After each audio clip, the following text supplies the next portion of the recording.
Hello पढ़ाई करने वाले मित्रों। Learning platform visual art and GK tutorial पर आपका स्वागत है। दोस्तों, आज वीडियो लेकर आई हूँ मैं ईएमआरएस के जो अभी एग्ज़ाम हुए थे टीजीटी आर्ट के 24 दिसंबर को, उसका जो क्वेश्चन पेपर था उसको आज हम सॉल्व करेंगे। और आपके कितने प्रश्न ठीक हुए हैं आप उससे एक अंदाज़ा भी लगा पाएंगे।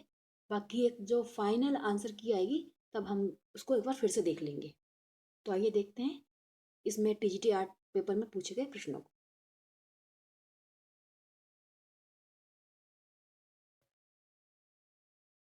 दोस्तों, मुझे जो क्वेश्चन पेपर आप में से किसी ने भेजा था वो काफ़ी ब्लर था, तो इसलिए मैंने इन क्वेश्चन को फिर से टाइप किया है जिससे आप क्लियर अच्छे से देख पाएँ।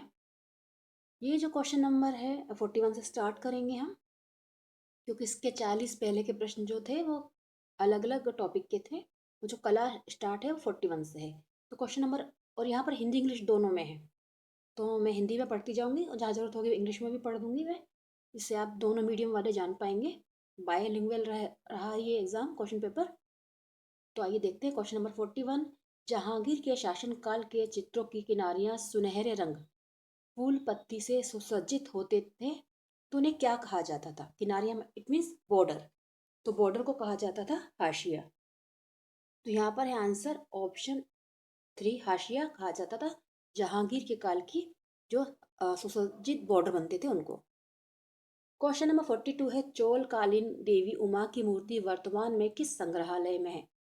चोल कालीन जो देवी उमा की मूर्ति है वो वर्तमान में है यहाँ पर नेशनल म्यूजियम दिल्ली में, यानी कि राष्ट्रीय संग्रहालय दिल्ली में। तो यहाँ इसका आंसर रहा है ऑप्शन 2, नेशनल म्यूजियम दिल्ली। प्रश्न नंबर 43 है इनमें से किस बंधक का प्रयोग टेम्परा में नहीं किया जाता है? कौन सा जो बाइंडर है वो यूज नहीं होता टेम्परा में? तो यहाँ पर इसका आंसर रहेगा मोम। आंसर है ऑप्शन 2 मोम, अंडे की जर्दी और यानी कि एक यॉक और ये बबूल गोंद और सहरस उसमें यूज होता है। क्वेश्चन नंबर 44 है निम्नलिखित में से किस रंग का तान सबसे गहरा होता है? तान यानी कि टोन, डार्केस्ट टोन किस कलर की होती है? तो यहाँ पर इसका आंसर रहेगा ब्लू कलर, ऑप्शन ए। हो सकता है आपके क्वेश्चन जो हों पेपर में वो अलग सीरीज के हों, तो आप इससे उनको टिक कर सकते हैं। तो ब्लू है इसका आंसर। अगला प्रश्न है 45। निम्नलिखित में से किस सतह पर चित्रण नहीं हुआ है? और ये जो पूछा गया है अजंता है, इंग्लिश में तो टाइप हो गया है, मिस हो गया है। अजंता में जो चित्रण नहीं हुआ है वो ग्राउंड यानी कि जमीन है, इसका आंसर ऑप्शन 4।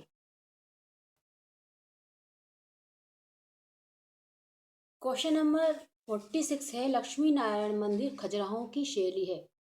तो खजुराहो के जो मंदिर बने हैं वो बने हैं चंदेल शैली में। यहाँ पर आंसर है ऑप्शन नंबर 3, चंदेल शैली है खजुराहो लक्ष्मी नारायण मंदिर की।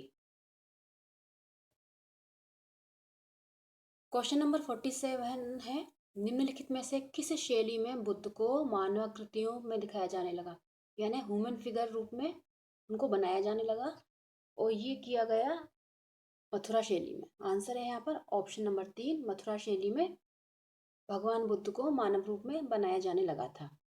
प्रश्न है 48 कौन सी कलात्मक क्रियाकलाप सिंधु घाटी सभ्यता से नहीं प्राप्त हुआ है? तो आर्ट फॉर्म जो मिले हैं, देखिए आभूषण मिले हैं, मृदभांड मिले हैं, मूर्तिकला मिली है, लेकिन चित्रकला अलग से नहीं कहीं प्राप्त हुई है। मृदभांड पर यानी मिट्टी के बर्तनों पर चित्र बने हैं लेकिन चित्र अलग से नहीं मिले हैं, तो आंसर हो जाएगा यहाँ पर ऑप्शन नंबर 4।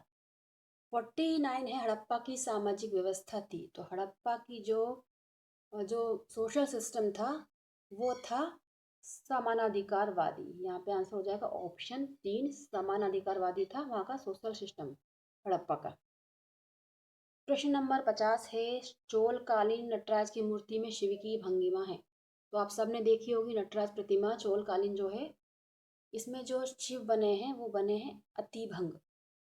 यहाँ पे आंसर है ऑप्शन नंबर 4, अतिभंग मुद्रा है भगवान शिव की। प्रश्न है 51 राग हिंडोल नामक चित्र किस दक्षिण शैली से संबंधित है? राग हिंडोला जो चित्र है ये बना है दक्षिण की अहमदनगर शैली से संबंधित। आंसर है यहाँ पर ऑप्शन 3, अहमदनगर। प्रश्न है 52। राग हिंडोल जो चित्र है उसमें गुम्बदों पर बेलबूटे के काम से सुसज्जित जो पृष्ठभूमि है वो किस शैली में बनाई गई है, मतलब किस शैली का प्रभाव उस पर देखने को मिलता है। तो ये जो बेलबूटे बने हैं उसमें गुम्बद पर से बने हैं पर्शियन शैली में, यानी कि फारसी शैली में। आंसर हो जाएगा ऑप्शन नंबर 2। क्वेश्चन नंबर 53 है, जहांगीर मैडोना की तस्वीर पकड़े हुए जो चित्र है वो उसके चित्रकार कौन है। तो काफ़ी इजी प्रश्न है।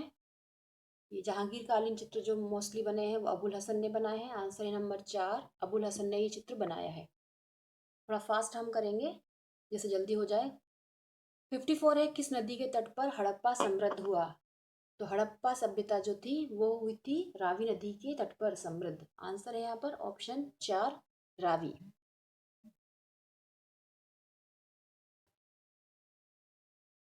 क्वेश्चन नंबर 55 है, प्रथम सातवाहन काल की अजंता की गुफाएं नहीं है, नहीं बताना है। तो सातवाहन काल में जो निर्मित हुई थी वो थी 12, 9 और 10। तो 14 नंबर की गुफा सातवाहन काल की नहीं है। आंसर है ऑप्शन 1। नंबर 56 है, कौन सी शैली पहाड़ी शैली नहीं है। तो काफ़ी इजी है ये क्वेश्चन भी। किशनगढ़ जो है वो एक राजस्थानी शैली है, बाकी बसोली, कुल्लू और कांगड़ा ये सारी पहाड़ी शैलियाँ हैं। प्रश्न है 57, कौन सा कथन जो है सिंधु घाटी सभ्यता के बारे में सही है। यहाँ सही बताना है। कौन सा स्टेटमेंट जो है वो इंडस वैली सिविलाइजेशन या सॉरी यहाँ पर हड़प्पा है, हड़प्पा सिविलाइजेशन का करेक्ट है। तो आंसर है यहाँ पर ऑप्शन नंबर 1 ही, यहाँ पशुपति की पूजा करते थे, ये सही है इसमें। नेक्स्ट क्वेश्चन है नंबर 58, मेवाड़ शैली की उत्पत्ति चावंड में रागमाला चित्रों से मानी जाती है। यानी सीधा क्वेश्चन है कि 605 में चावंड रागमाला के कलाकार कौन थे। चावंड रागमाला जो बनाई थी ऑप्शन नंबर 4 नूरुद्दीन ने। आंसर है यहाँ पर ऑप्शन नूरुद्दीन जो थे उन्होंने चावंड रागमाला बनाई थी, चित्रण किया था।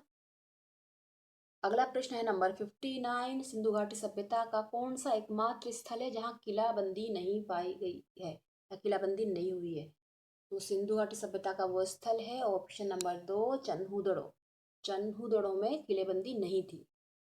नंबर 60 है, टीपी राय चौधरी का जो शिल्प है श्रम की विजय काफ़ी प्रसिद्ध है, जो है एनजीए में नई दिल्ली में है और ये चेन्नई में के मरीना बीच पर भी है। इसमें कितनी आकृतियां हैं, मानव आकृतियों की संख्या पूछी गई है। तो इसका आंसर है ऑप्शन नंबर 4, 4 आकृतियां इसमें बनाई गई हैं। नंबर है 61, मुगल लघु जो चित्रकला शैली है उसका विकास कब हुआ। मुगल लघु चित्र शैली जो हुई 1550 के तकरीबन से स्टार्ट हुई थी, यानी कि वो 16वीं शताब्दी स्टार्ट हो गई। और उसका ऑप्शन हमारे पास एक ही है, ऑप्शन नंबर 3, 16वीं से 19वीं शताब्दी, यानी कि जो प्रथम स्वतंत्रता संग्राम था तब तक ये चली। नंबर 62 है, अजंता चित्र निर्माण में प्रथम रेखांकन किस रंग से किया गया है। तो अजंता की जो बाउंड्रीज मतलब आउटलाइन बनाई गई है या रेखांकन किया है, स्केच किया गया है दीवारों पर चित्र बनाने के लिए, वो लाल गेरू यानी कि रेड ओकर से किया है। आंसर है नंबर 3, लाल गेरू।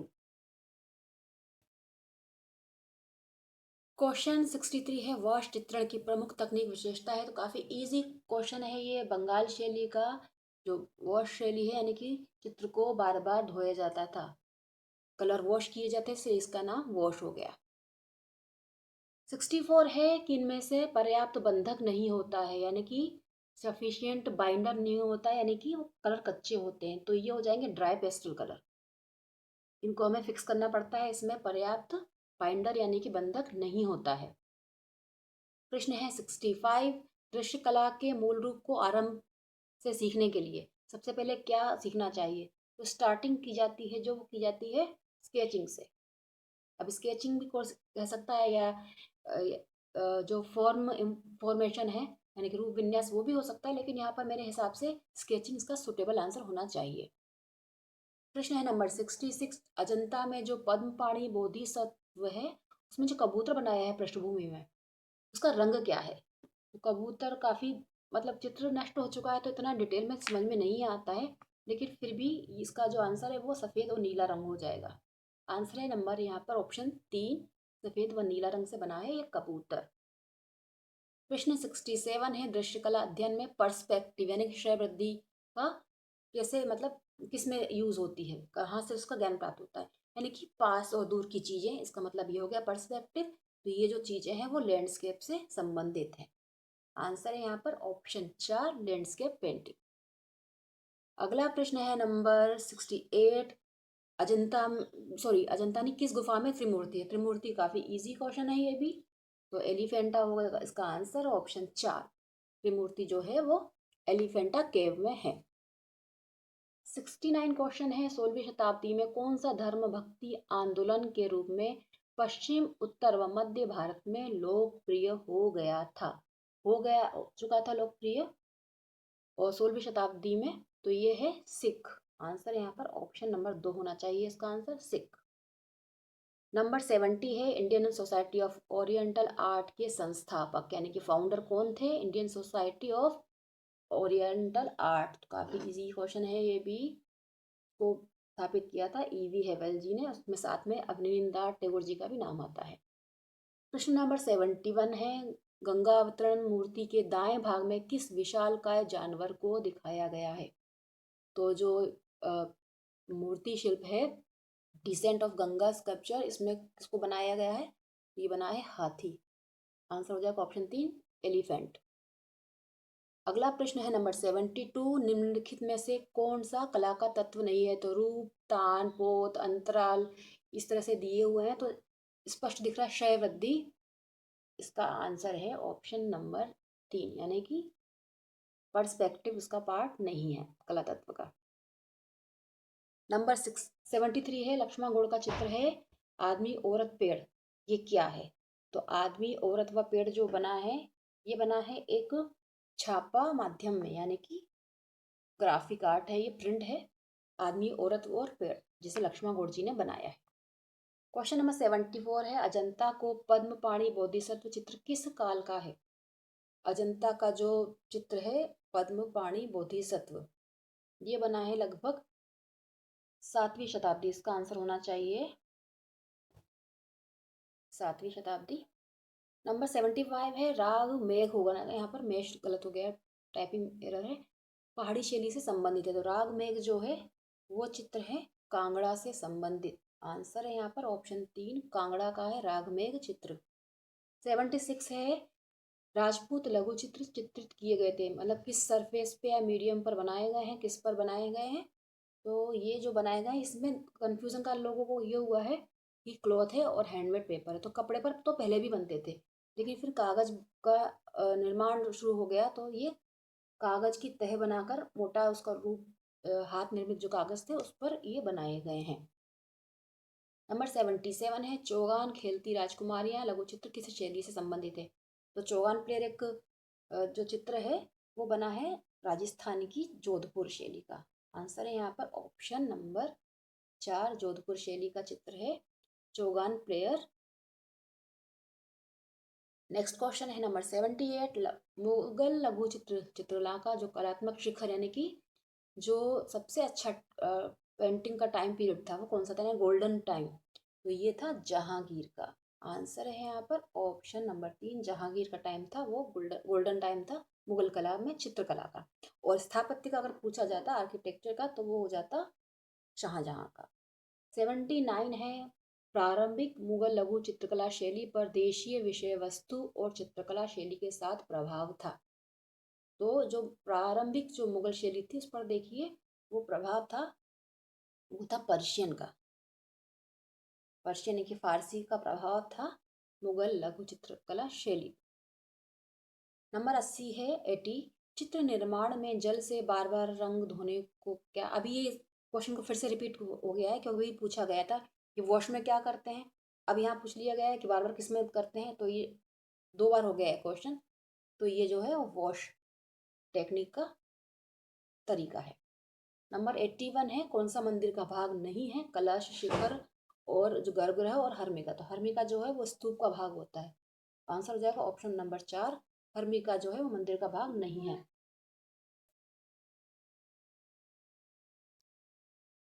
क्वेश्चन नंबर 82 है, नंद लाल बोस द्वारा चित्रित जो चित्र है पार्थ सारथी, उसका माध्यम क्या है? तो नंदलाल बोस जी ने अपने अधिकतर चित्र जो बनाए हैं वो बनाए हैं वाटर कलर में। तो यहाँ आंसर हो जाएगा ऑप्शन नंबर 2, वाटर कलर ही उनका मुख्य माध्यम रहा था। प्रश्न है 83, सबसे अधिक समृद्ध लुभावनी योजना जो एक असाधारण पांडुलिपि है, शाहजहां काल के शासनकाल। सीधी सी बात है, शाहजहां के शासनकाल में कौन सी पांडुलिपि बनी थी? तो आंसर हो जाएगा इसका ऑप्शन नंबर 2, बादशाहनामा जो पांडुलिपि है वो शाहजहां कालीन है, बाकी सारे जो हैं वो अकबर कालीन है। नंबर हो गया 84 क्वेश्चन का कि अजंता की गुफा नंबर 9 का समय क्या है? तो अजंता की गुफा संख्या जो 9 है उसका समय काल है तृतीय शताब्दी। आंसर हो जाएगा यहाँ पे 3rd century, option number 3। Question है नंबर 85, भारत में अपना शासन पुनः स्थापित कर हुमायूं दो फारसी चित्रकारों को साथ लाए थे। यानी हुमायूं के साथ कौन से दो फारसी चित्रकार भारत आए थे? तो वो थे अब्दुल समद सिराजी और मीर सैयद। आंसर यहाँ पे ऑप्शन नंबर 4 है, मीर सैयद अली और अब्दुल समद, ये दो चित्रकारों को हुमायूं भारत लेकर आए थे। प्रश्न है नंबर 86, निम्न में से कौन सा जो है चित्रकार ने कलाकार जो था वो शांति निकेतन में उन्होंने मतलब टीचिंग की है यानी कि पढ़ाया है? तो इसमें जो है वो है नंदलाल बोस, जिनके शिष्य रहे बहुत सारे प्रसिद्ध कलाकार विनोद बिहारी मुखर्जी उनके शिष्य रहे, और नंदलाल बोस जी थे शिष्य अवनींद्रनाथ टैगोर जी के। नंबर 87 है, सिंधु घाटी का चित्रित मृदभांड किस विधि से बना है? तो इसका तो सीधी सी बात है कि हमें उसके प्रमाण भी मिले हैं, चाक के प्रमाण मिले हैं, यानी कि कुम्हार की चाक यानी कि पोटर्स व्हील से ये सारे जो बनाए गए हैं।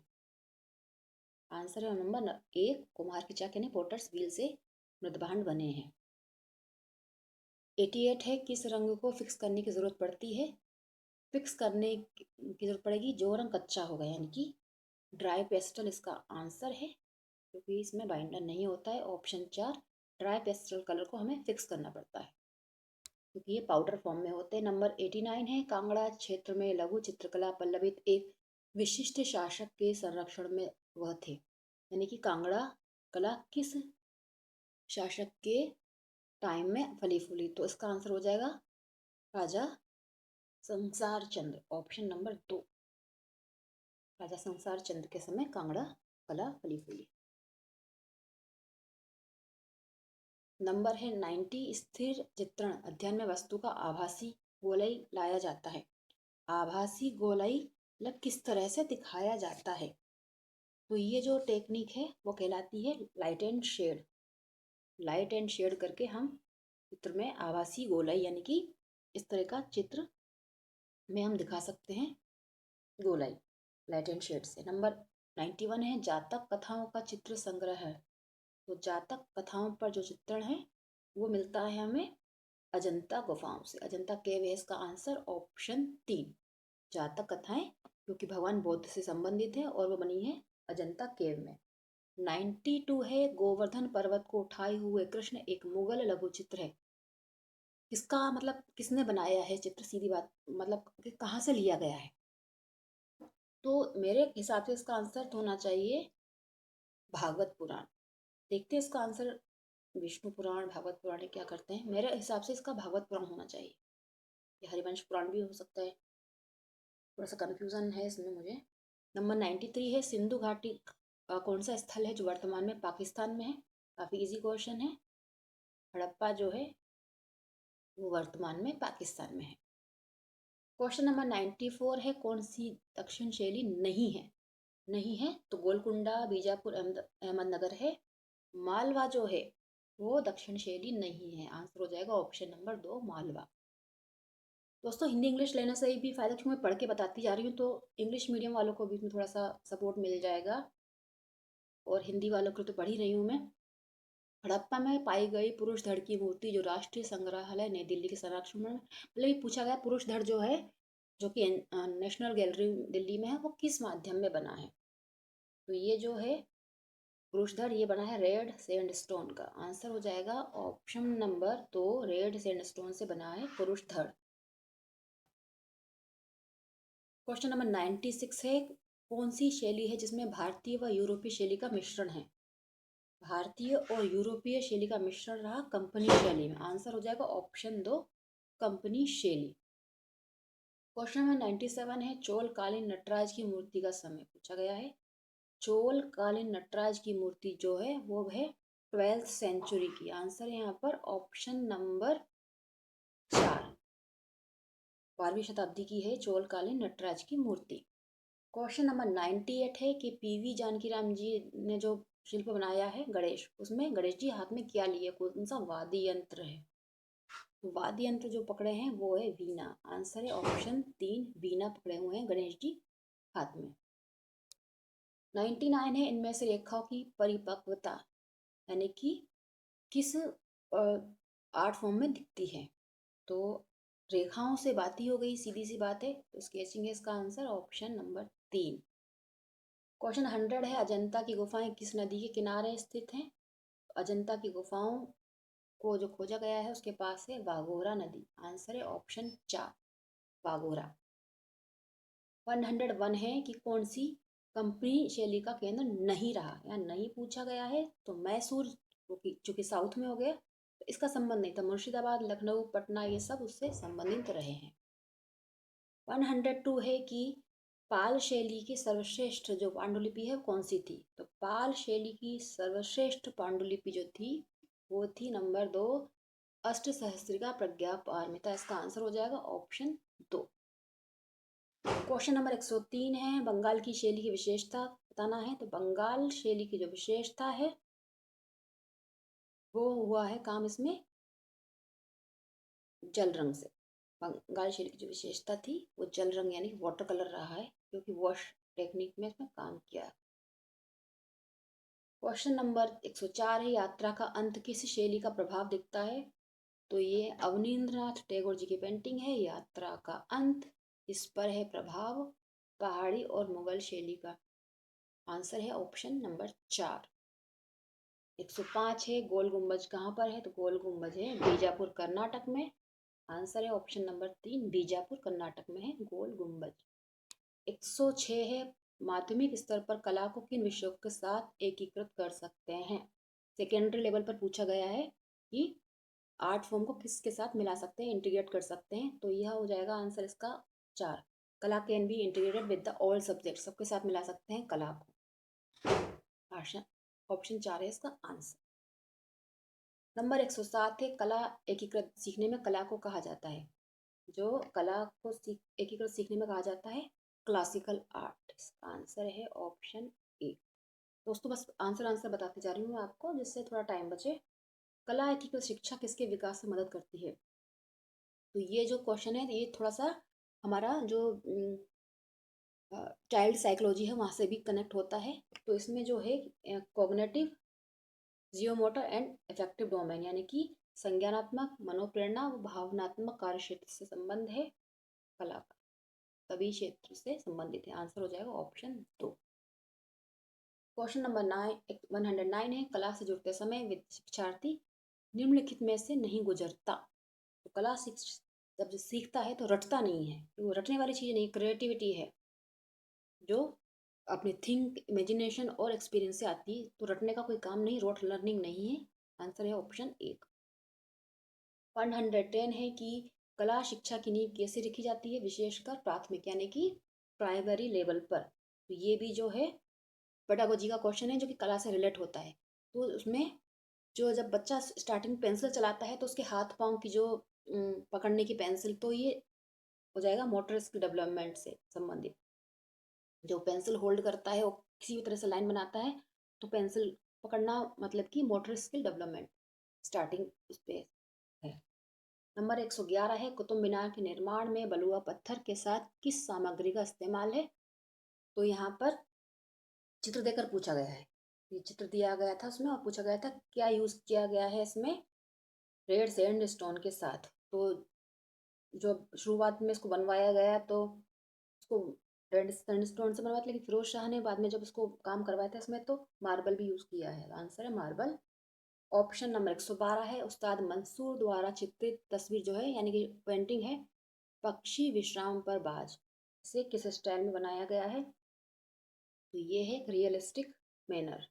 आंसर है 4। रियलिस्टिक है ये पेंटिंग और उसका चित्र भी दिया गया था। ये वो चित्र है उस्ताद मंसूर द्वारा बनाया गया बाज का। 113 है। यहाँ पर एक ये चित्र देकर पूछा गया था ये किसकी शादी का चित्र है। तो और ये सिलेबस में भी था। तो ये जो शादी है ये है दारा शिकोह की बारात। तो आंसर है यहाँ पर ऑप्शन नंबर 1 दारा शिकोह की ये बारात का है। नंबर 114 है।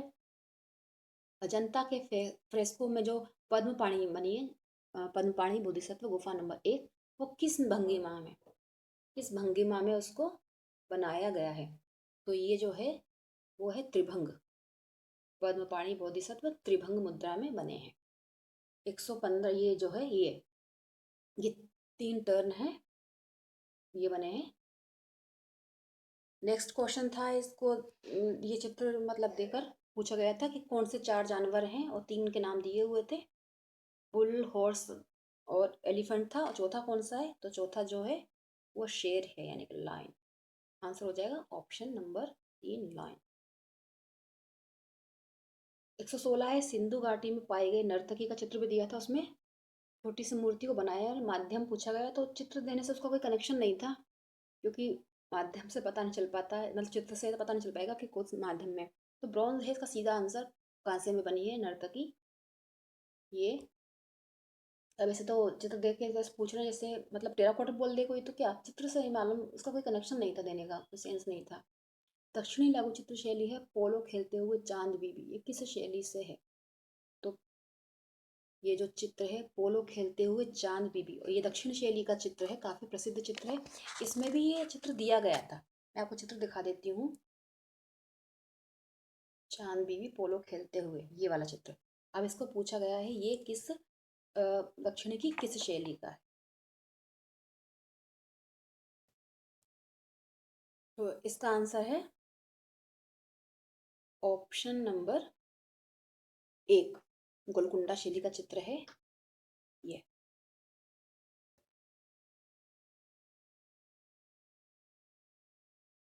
क्वेश्चन नंबर 118 है कि जो चोल शैली की नटराज मूर्ति है उसके ऊपरी राइट हैंड में क्या डमरू बना है, तो लेफ्ट हैंड में क्या बना है। मतलब 4 हाथ है तो जो लेफ्ट का पूछा गया है ऊपरी वाला उसमें क्या है, तो उसमें बना है फायर यानी कि अग्नि बनाई गई है। हिंदी में अग्नि, इंग्लिश में फायर है जो मूर्तिकला है ये। और इसमें ये वाला जो हाथ है ऊपर वाला इसमें अग्नि है। क्वेश्चन नंबर 119 है। तस्वीर में दर्शाए गए राजस्थानी शैली के चित्र को पहचाने जो साहिबदीन ने बनाया है। ये चित्र दिया गया था, उसको पूछा गया ये चित्र का टाइटल क्या है जिसे साहिबदीन ने बनाया था। तो ये रागिनी मारू है।